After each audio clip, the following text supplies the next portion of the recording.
Desde nuestro consultorio del alma para dar la bienvenida a Ricardo Lara, especialista e invitado en este día viernes, que nos va a explicar, a desmenuzar este tema que nos ha causado tanta curiosidad. Lo anunciamos ya antes de la pausa, y es que, mi querido Ricardo, mucho se ha escuchado sobre las vibras positivas o negativas que nosotros como seres humanos podemos emanar. Pero la pregunta con la que vamos a iniciar este interesante diálogo es: ¿realmente los seres humanos, Ricky, vibramos de forma energética en nuestro entorno?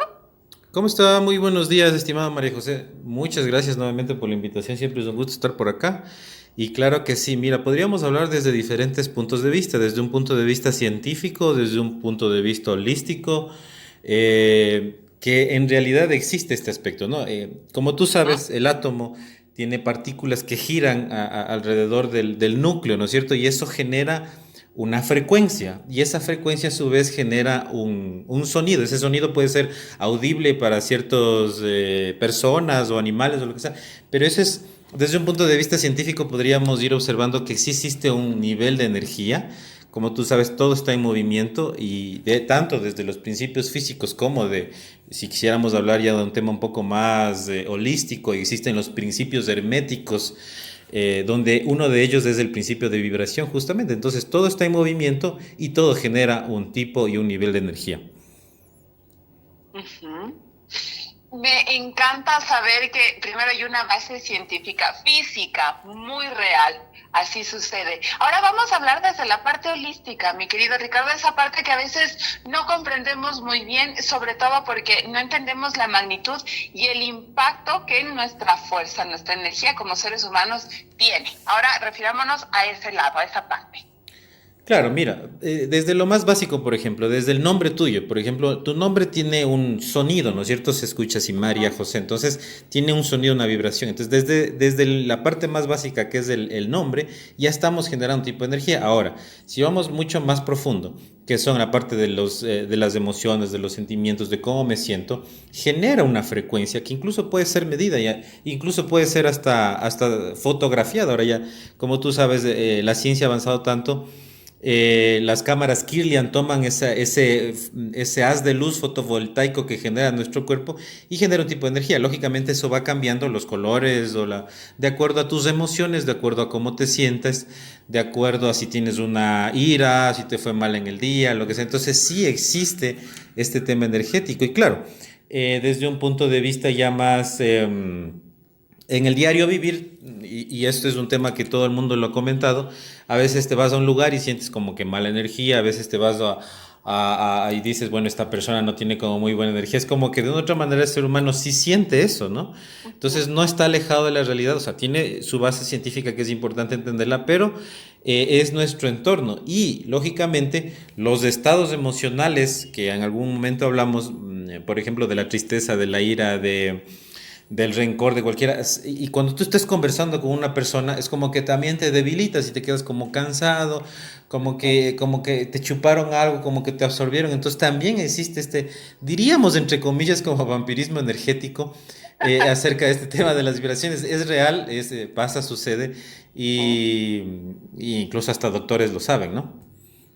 Y realmente es increíble porque sí puedes sentir como tú dices, ¿no? Hay estos vampiros de energía que a veces nosotros no nos damos cuenta, pero sí nos absorben y nos bajan nuestra forma de vibrar positivamente. Pero bueno, a ver, vamos a ir ordenando las ideas porque me ha parecido un tema tan bonito que nos gustaría que nuestros oyentes lo comprendan. Entonces, una retroalimentación cortita, efectivamente sí, los seres humanos vibramos energética y físicamente, es una realidad y así funciona. Vamos a quedarnos en la parte emocional, desde la visión holística, mi querido Ricardo. Hemos hablado ya de vibraciones positivas y negativas. Nos has dicho que cuando nosotros experimentamos alguna emoción, sea ira, tristeza, nostalgia, o sea, felicidad, alegría, emoción, nuestro cuerpo emite una señal vibratoria que puede ser percibida hacia los demás, ¿verdad? Estamos Sí, sí, clarísimos en sí, eso. justamente Uh-huh. eso es.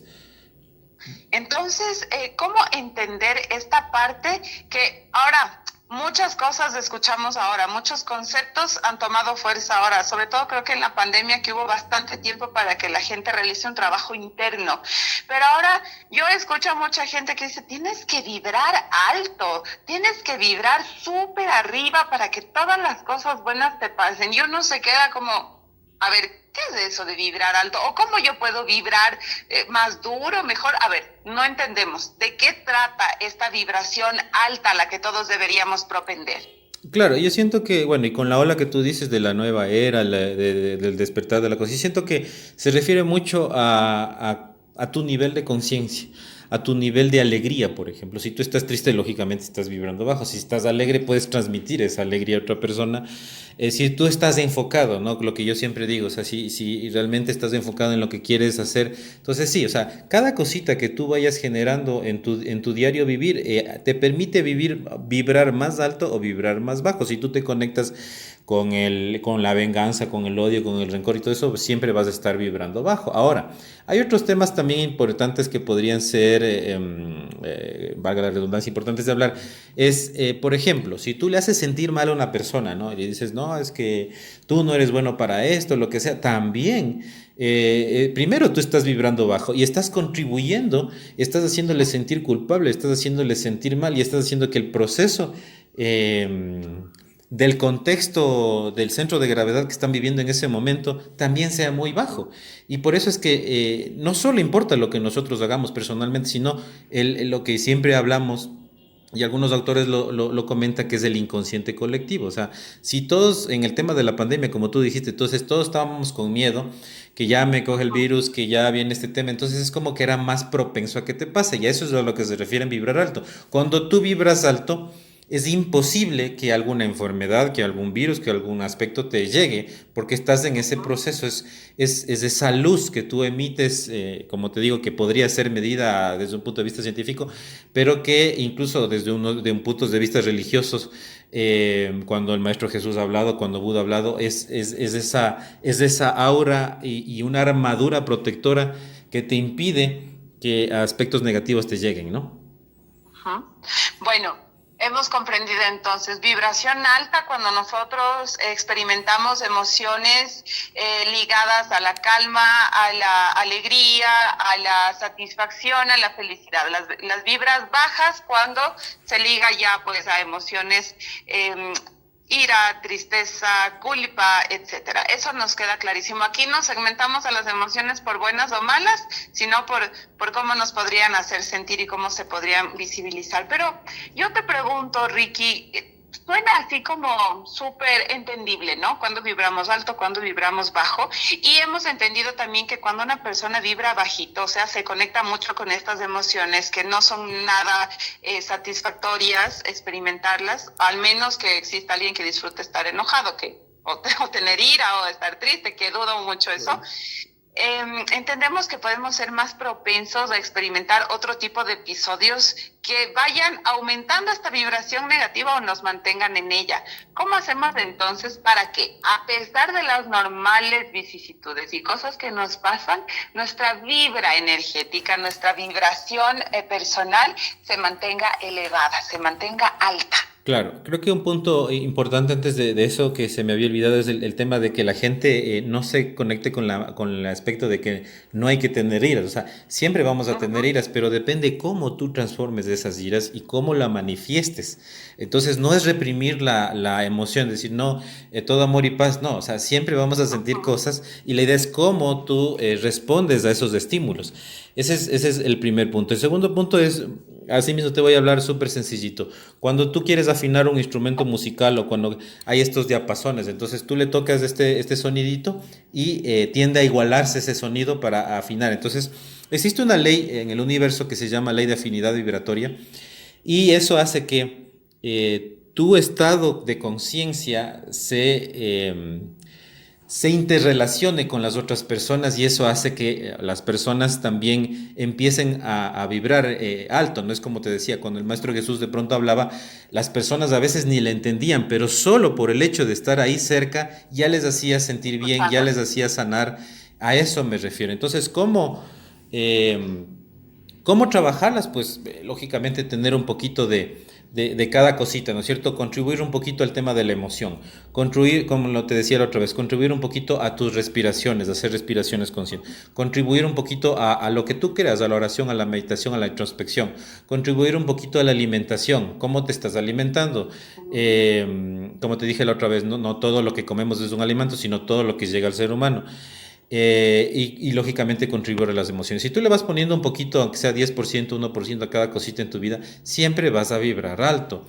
Y sobre todo si tú puedes transformar las impresiones que llegan a tu vida, como te acuerdas que habíamos hablado de la historia del perrito y todo eso, ¿no es cierto? Si yo le encuentro algo de bueno a las cosas, por más feas que sean, por más malas que sean, si yo le encuentro algo de belleza a cada cosa que llega a mi vida, siempre voy a vibrar alto.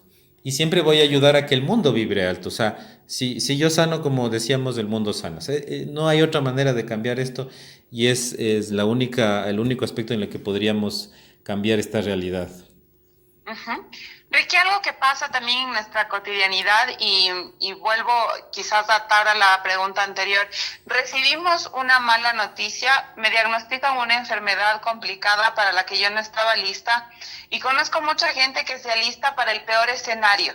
Eh, Tengo cáncer, entonces ya me voy a listar para la quimioterapia, voy a buscar a dónde pueda irme a cortar el cabello, voy a buscar ya para que nadie me vea así, deteriorado. Oye, pero espérate un ratito, ¿no? Aún no sabemos qué tipo de cáncer es, aún no sabemos cómo estás, o sea, si la enfermedad está avanzada o no, no sabemos siquiera si vas a acceder a quimioterapia como la conocemos. ¿Qué pasa con todos esos pensamientos, esas ideas con las cuales nosotros decimos, no, necesito prepararme para lo peor porque si pasa, estoy lista. Si no pasa, en buena hora. Pero si pasa, ya, no estoy lista. ¿Esto influye en los resultados que podríamos obtener sobre estas circunstancias? Siempre influye, o sea, ese es un programa que tenemos que es de catastrofismo, ¿no es cierto? Que siempre nos enfocamos en lo peor que va a pasar y como tú dices, ni siquiera he averiguado bien de qué se trata, si se puede tratar, ¿no? O sea, ese es el tema. De hecho, hay muchos experimentos dentro de la ciencia en la cual, ejemplo, ya las personas le detectan VIH o lo que sea, y hay grupos de personas a las cuales deciden no decirles, y hay otro grupo de personas a las que deciden contarles. Claro, a las que deciden no contarles es como que su estilo de vida y todo eso no genera patologías, enfermedades, lo que sea. Y lógicamente las personas que ya les comentan ya empiezan con las patologías. O sea, el tema del pensamiento aquí es algo muy, muy importante. O sea, porque nosotros tenemos una relación con el pensamiento. Entonces, ¿qué es lo que un psicólogo, un psicoterapeuta debería trabajar? Es en esa relación que tú tienes con el pensamiento. Ejemplo, y es algo que a lo mejor les llame la atención a todos, pero todos hemos tenido pensamientos suicidas en la vida, absolutamente todos. Y no está mal, son pensamientos que van a llegar. La cuestión es no identificarte y no tener una relación con ese pensamiento. Ahí está el key del asunto. Entendido, entonces, la relación con el pensamiento es ese. Pueden surgir pensamientos de todo tipo en nuestra Exactamente, cabeza. y siempre Todo van a podemos suceder. pensar. Pero es el vínculo, la relación con ese pensamiento la que va a definir cómo funcionamos. Eso está maravilloso poder entender e identificar, ¿no? Exacto, Sí, porque la gente viene asustada así a las consultas, dices que tengo claro. estos pensamientos de mal. Le digo, no pasa nada, está bien, vamos a trabajar esa relación que tiene con ese pensamiento.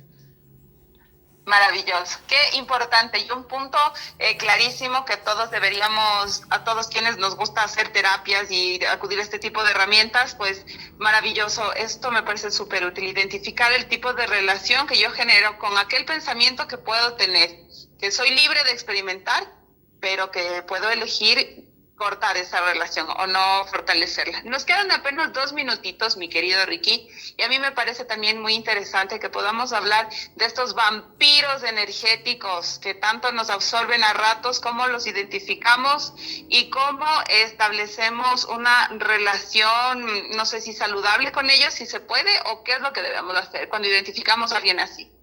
Bueno, primero no juzgar, ¿no? O sea, primero también identificarte a ti mismo y decir, bueno, yo también a veces he vampirizado o lo que sea. Entonces, como dicen, entonces, y el segundo es, puede haber un ejercicio sencillo, uno de los tantos, porque hay muchos, ¿no? Por ejemplo, que trabajo yo el triángulo del drama, por ejemplo, ¿no es cierto? Ubicarte en un triángulo en el cual existen tres personajes, uno que es el víctima, otro que es el salvador, el que está tratando de rescatar a las personas y otro es el perseguidor. Así rápidamente. El víctima, ya sabemos, ¿no es cierto? El diálogo del víctima. Todo me pasa a mí, ¿por qué a mí me pasan estas cosas, ¿no es cierto? El otro es el que siempre está salvando a las personas, ¿no? El que cree que siempre tiene la razón, ¿no? Y dice, no, tú deberías de hacer esto y lo que sea, y se muere de las iras cuando no le hacen caso. Y el último, claro, y tiene una frase muy chévere, el Salvador, que es, Salvador. ningún comedido sale con la bendición de Dios, dicen, ¿no es cierto? Es muy común. Perdón. Y el último, el perseguidor, en cambio, es el inquisidor, el que te está achacando, el que te echa la culpa, el que dice por tu culpa, el que te hace sentir mal, te hace sentir de menos. Entonces ahí está, en esos tres personajes hay un proceso de vampirismo de todos los días. La idea es que tú te observes, es la herramienta más poderosa del ser humano en la autoobservación, y te digas, bueno, ¿en dónde estoy? ¿Estoy siendo víctima? ¿Estoy siendo salvador o rescatador? ¿O estoy persiguiendo a alguien? Y una vez que aceptas, es como cuando el alcohólico acepta que es alcohólico, es el principio de la sanación. Entonces aceptas y dice, perfecto, ya no quiero conectarme con esto y empiezo a soltar. Ya, hay Ya muchas no otras quiero técnicas, conectarme con el hay Salvador. muchísimas técnicas, pero siento que esta podría servir como rápido, ¿no? Ujú. Pero, Exacto. por ejemplo, ¿Por qué? puedo Porque elegir, ya no quiero conectar con la parte del Salvador. Ya no quiero ser el víctima. Esta es la decisión, este es el resultado de la autoobservación. ese es el primero, es aceptar, porque cuando tú te Ajá, observas te das cuenta que, no, ¿qué estoy haciendo? ¿No es cierto? O sea, es como que ajá, vuelves al presente, ya no estás en ese ensoñamiento, en esa fantasía, entonces regresas y dices, no, esto no quiero, ¿no es cierto? Entonces voy tomando conciencia, se llama, ¿no es cierto? Voy tomando conciencia del proceso y voy saliendo. ajá, Por ejemplo, otra rápida, ¿no es cierto? Hacerte tres preguntas. ¿Quién soy? ¿Qué estoy haciendo? ¿En dónde me encuentro? ¿No es cierto? Ahorita voy a hacer el ejercicio para que la gente lo tenga. ¿Quién soy? Ricardo Lara. ¿Qué estoy haciendo? Una entrevista de radio. ¿En dónde me encuentro? Aquí en mi consultorio en la ciudad de Quito. Ese acto de hacer esas tres preguntas me vuelven al presente, me vuelven a ser más consciente. Pero deberías de repetir esto cuando tienes el drama, cuando tienes el llanto, cuando tienes la angustia, cuando tienes la ira. Ahí hasta estas tres preguntas y también ubícate en el triángulo que te dije, a ver en qué lugar estás y empieza a salir de a poco, ¿no? O sea, son procesos que con pacientes duran mucho más tiempo, pero como en la entrevista trato de entregar los tips que sean lo más útiles para la audiencia, ¿no? ajá. Maravilloso. Gracias, Ricky. Son tan enriquecedores siempre los diálogos que entablamos contigo. Mira que estábamos hablando del tema de la vibración energética y concluimos con un tema maravilloso, ¿ah? Cuando sentimos que alguien nos está absorbiendo nuestra energía, se